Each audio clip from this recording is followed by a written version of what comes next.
Hello friends, this is Nikis Tyagi, Faculty of English. Students, today's topic is very important for you. As you can see on the screen, that is para completion. Actually, what do you mean by para completion? You know very well that is a paragraph, and completion means complete.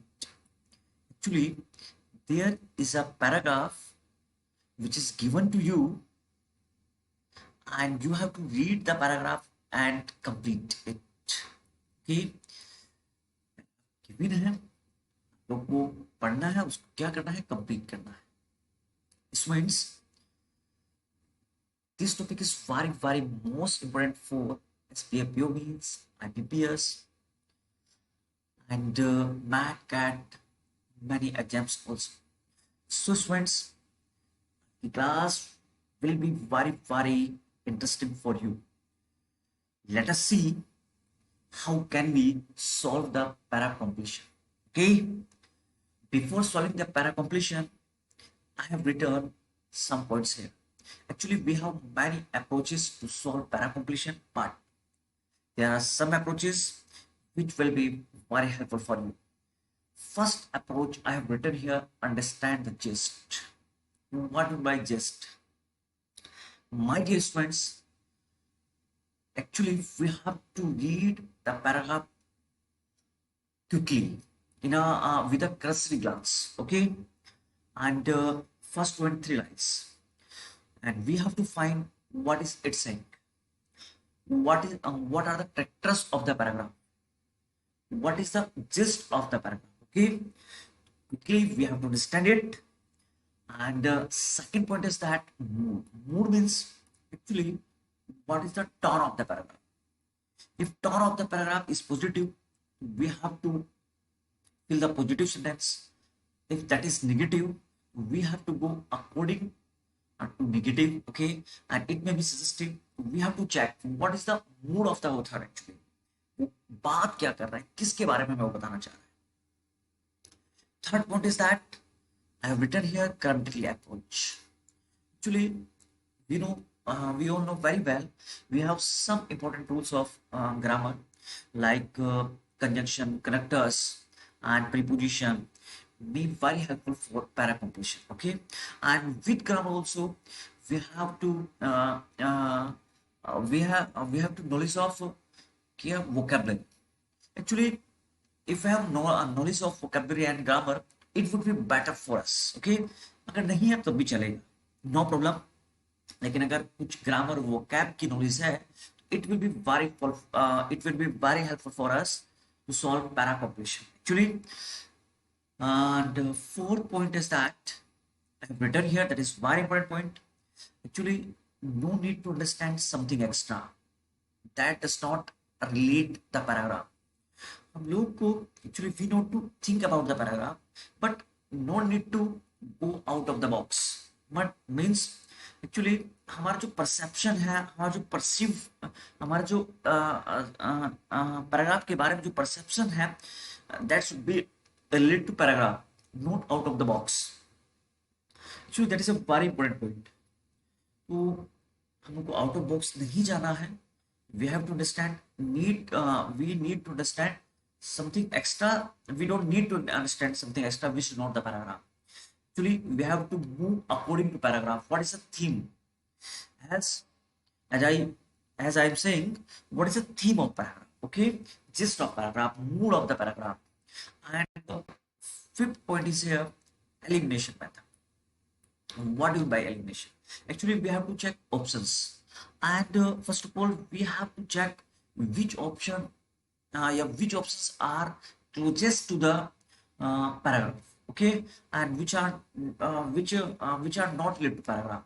So we have to check 50-50. It may be related and it may or not. So that will be also very helpful. Elimination method is very important. Options को हमें eliminate करना है. Okay. And बच्चों, last I'm saying that reading is a very important factor for para completion.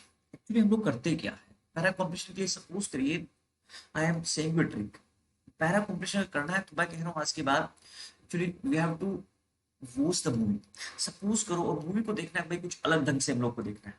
देखिए मैंने आप लोग को पहला पॉइंट क्या बताया भाई, कोशिश करें कि भाई जिस क्या है पैराग्राफ की, और लेकिन जिस हम लोग को तभी समझ में आएगी जब वोकैब हमारा थोड़ा सा इंपॉर्टेंट होता है। सेकंड, मूड वो नेगेटिव में जा रहा है, पॉजिटिव में जा रहा है, सजेस्टिव मोड है, what is it saying, grammatically approach I am telling you, and elimination method also I am telling you. Okay, and students actually हम लोग को एक पॉइंट इंपॉर्टेंट ध्यान रखना है कि हम लोग जब मूवी को देखिए, अगर पैराग्राफ करना है थोड़ा सा मूवी को, watching movie will be very helpful. कैसे, सपोज करो हम लोग कोई मूवी देख रहे हैं और हम लोगों ने कोई मूवी देखी 30 मिनट्स तक, तब हम मूवी को क्या करते हैं, क्लोज कर देते हैं। वही मूवी ऑफ कर दिया है, स्टॉप कर दे वहीं पर, है ना, जूम कर देते हैं वहीं पर, तो बच्चों और फिर आगे प्रेडिक्ट करते हैं कि what will be next action of hero या next scene, what will be next scene, okay movie, okay. तो prediction is very important for us. So here we have to predict, but we have to predict relate to paragraph, not out of the box, okay. So I hope so this point will be very helpful for you. So let us see, actually we have many points and some points will be clear when we do paragraph, okay. Let us check. तो compression समझ गया होगा। देखिए compression का मतलब means क्या है, actually we have three types, we have given two we have been given two three types of paragraph. May be sometimes हो सकता है, इट मे बी कि वो first line will be missing and the mid of the paragraph line will be missing and last line will be missing. So you have to check, you have to read paragraph है ना, with quickly with a glance, okay. तो भाई क्या क्या कह रहा है, क्या क्या सीखना है, तो let us see. There is a paragraph, okay, let us see. is और मीनिंग भी मैं साथ साथ लोग डिस्कस करते जाएंगे, okay. There is a paragraph and last line missing is here, okay.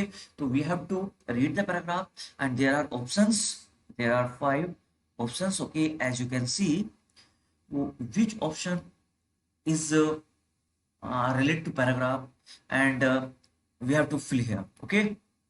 कौन सा भाई कंप्लीट करेगा, so let us see. Paragraph is that is has a curved linear.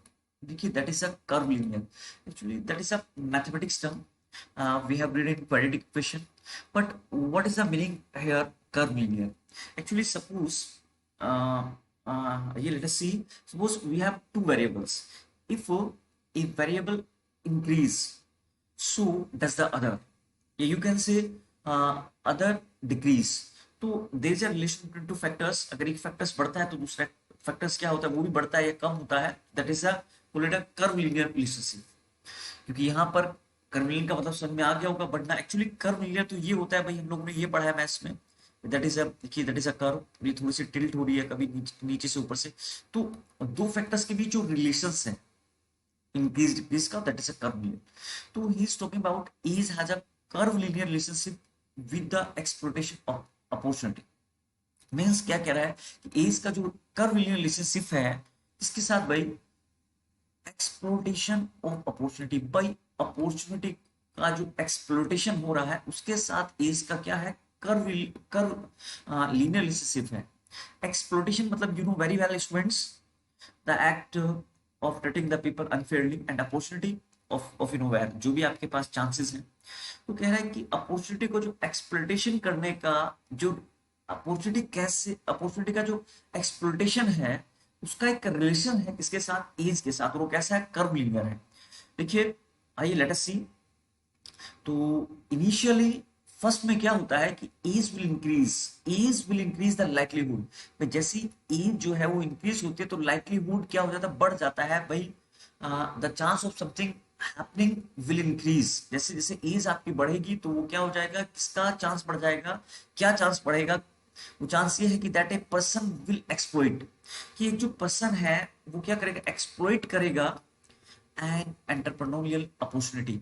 Entrepreneur मतलब students to take to willing to take a risk, to make in order to make the profit, मतलब new new जो opportunity है कह रहे कि as बढ़ेगी तो भाई चांसेस बढ़ जाएगा किसका, कि एक जो पर्सन है वो एक्सप्लॉइट करेगा नई नई अपॉर्चुनिटी को। क्यों एक्सप्लॉइट करेगा, ऐसा रीजन क्यों है, because people gather much of the knowledge.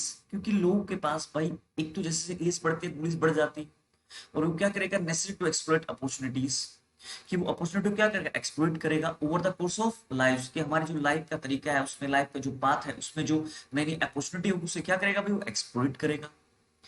And because age provides credibility. अब देखिए क्या सेकंड पॉइंट इज दैट, क्या कि जो एज है वो प्रोवाइड करती है क्रेडिबिलिटी। भाई अगर एज बढ़ जाती है तो नॉलेज भी बढ़ती है भाई, नॉलेज भी क्या हो जाती है, इंक्रीज हो जाती है।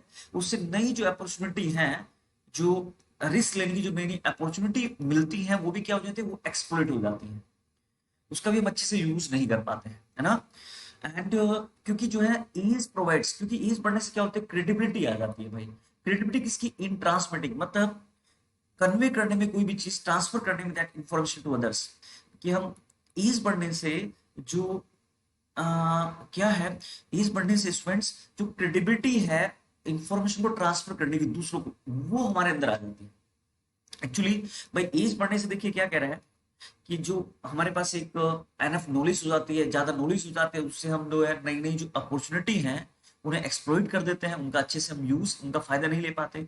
और क्या कह रहा है, और भाई हमारे अंदर एक चीज ये हो जाती है कि एज जो है, एज बढ़ने से क्रेडिबिलिटी आ जाती है। भाई सपोज करो, क्रेडिबिलिटी का मतलब क्या है, भाई सपोज करो कोई अंकल टाइप का आदमी, पापा टाइप का आदमी है, तो भाई वो अगर ये कहता है कि भाई ये ऐसे ऐसे इंफॉर्मेशन है, तो लोग उस पर ज्यादा विश्वास कर लेते हैं, उस पर ज्यादा बिलीव करते हैं, है ना, कि दैट विल बी राइट, कि राइट होगा। बट कोई कम उम्र का आदमी अगर कहे तो लोग उस पर ज्यादा बिलीव नहीं करते हैं। तो क्रेडिबिलिटी आ जाती है कि जैसे एज बढ़ती है और नॉलेज भी बढ़ जाती है भाई, इंक्रीज हो जाती है। लेकिन देखिए अब वो क्या बात कर रहा है, आई उससे पैराग्राफ का मीनिंग समझ में आया होगा कि एज का कर्व लीनियर रिलेशनशिप कैसा है, किसके साथ, अपॉर्चुनिटी के एक्सप्लोइटेशन के साथ। ओके, कैसे वो अपॉर्चुनिटी को एक्सप्लोइटेशन करती है।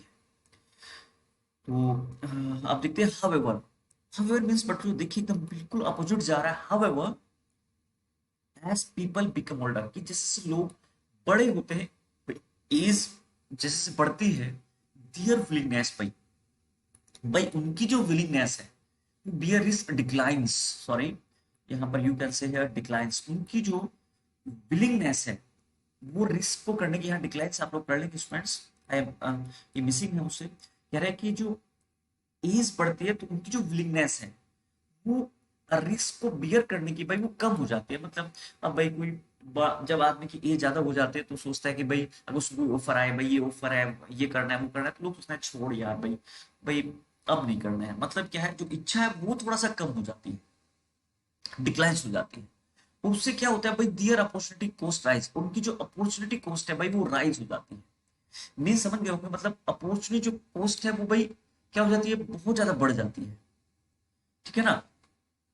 अपॉर्चुनिटी का कॉस्ट अब भाई ज्यादा हो जाती है, and they become less restrictive, और जो पीपल है बिकम लेस रिस्ट्रिक्टिव भाई। Actually they are ready to, they are less ready to take new information, मतलब वो नई इंफॉर्मेशन को अडेप्ट करने में थोड़ा सा क्या हो जाते हैं, कम एबल हो जाते हैं, ठीक है ना। तो भाई मतलब नई नई इंफॉर्मेशन को वो गेटिंग नहीं कर पाते हैं, they are not able to getting new information. And कह रहा है कि अपॉर्चुनिटी कॉस्ट बढ़ जाती है। और यहाँ पर you have to fill the last sentence actually. तो पैराग्राफ का जो थीम है वो क्या था, exploitation of opportunity, he is talking about क्या, कि कैसे जो है ना अपॉर्चुनिटी का एक्सप्लोइटेशन होता है, कैसे कैसे उसका दैट उसको हम ट्रीटिंग करने का जो वे है वो कैसे कैसे होता है, अनफेयरली कैसे उसको ट्रीटिंग करते हैं। तो फर्स्ट ऑप्शन इज दैट, आइए let us see, as a result, actually we have to, देखिए देयर इज द कंक्लूजन, कि what will be the ending sentence. Okay, as a result, कि रिजल्ट के according people transfer more information, ठीक है, people transfer actually क्या more information rather than experiment with नई ideas. मतलब कह रहे हैं कि वो एक्सपेरिमेंट की, देखिए यहाँ पर is not talking about, actually information की तो बात हुई है, लेकिन बात किसकी हो रही है, एक्सप्लोरेशन ऑफ अपॉर्चुनिटी की बात हो रही है, कि कैसे उसका अपॉर्चुनिटी का एक्सप्लोरेशन होता है। तो देखिए ही इज टॉकिंग अबाउट क्या, only people transmit more information rather than when as they reach an advanced phase। तो देखिए actually that is not a leading sentence, ये थोड़ा सा आउट ऑफ कॉन्टेक्स्ट जा रहा है। लेट अस सी, अभी देखते हैं। Second option is here, as a result people are reluctant, मतलब people are unwilling to experiment. भाई वो अनविलिंग हो जाते हैं एक्सपेरिमेंट को करने विद नई आइडिया के साथ। अब देखिए ये हो सकता है कि भाई नई idea, he is talking about क्या, कि भाई they become receptive to new information, भाई नई नई आइडिया उनको नहीं आते, तो नए नए आइडिया को एक्चुअली वो एक्सेप्ट नहीं कर पाते। तो it may be the answer, because okay ना भाई, as a result people are reluctant to experiment with the new ideas as they reach and advances. तो लेट अस सी, देखते हैं सेकंड को भी देखते हैं, it may be and it may not. As a result, कि result के according only people with lower opportunity cost. अब देखिए that is out of context. Actually he is that, भाई जो उनके जो अपॉर्चुनिटी कॉस्ट है वो राइज होता है, बढ़ता है, लेकिन यहाँ पर क्या है, लोअर अपॉर्चुनिटी कॉस्ट, ठीक है ना। No no, that is not right answer, क्योंकि ये तो बिल्कुल ही आउट ऑफ कॉन्टेक्स्ट है, तो इसकी तो हम लोग बात ही नहीं करेंगे। ओके, तो third is not a suitable, out of context है। इज टॉकिंग अबाउट क्या, lower opportunity cost. Okay, and as a result to exploit entrepreneurial opportunity, कह रहा है कि जो लोग हैं वो हो जाते हैं ज्यादा अनविलिंग क्या करने में, जो नई अपॉर्चुनिटी है उनको क्या हो जाते हैं, उनको एक्सप्लॉइट करने में, भाई उनको जो है ना अनविलिंग हो जाते हैं और उनको एक्सप्लॉइट करते हैं, उनका अच्छे से फायदा नहीं उठा पाते हैं व्हेन दे एडवांस, जब एज बढ़ जाती है। देखो ही इज टॉकिंग अबाउट क्या, तो यही कहा था कि जैसे एज बढ़ जाती है तो क्या हो जाता है, नई इन्फॉर्मेशन को गेटिंग, कि that will be the answer. Actually students, हम लोग को कंफ्यूजन होना चाहिए, there should be a confusion between 2 and 4। Actually here is that as I said, people are reluctant to experiment. No, but here become a reluctant to exploit. And here is that देखिए, we have to move according to the last line. तो 2 and 4 में what will be the uh, better option? Actually, better option will be क्या, fourth. Okay ना, एकदम crystal clear है। That is a very important for you, कि वो reluctant हो जाते हैं, अनविलिंग हो जाते हैं, जो नई अपॉर्चुनिटी है उनको वो क्या करते हैं, एक्सप्लॉइट करते हैं। चलिए let us see one time fifth option also we can see, and as a result people depend. देखिए किस पर, क्रेडिबिलिटी पर नहीं है भाई, उनमें तो क्रेडिबिलिटी आ जाती है, उस पर डिपेंड थोड़ा ही ना होते हैं। और he saying that then on novelty as they reach and advances, no no no, that is not the right answer। तो actually first is not suitable, and 2 and 4 में जो what will be the right answer, वो क्या होगा, वो बच्चों fourth is the right answer of the paragraph। तो I hope so, why is it answer? Okay, I hope so you understand very well। okay, so students, I hope so that is clear. चलिए मिलते हैं students next class में, and thank you very much all of you.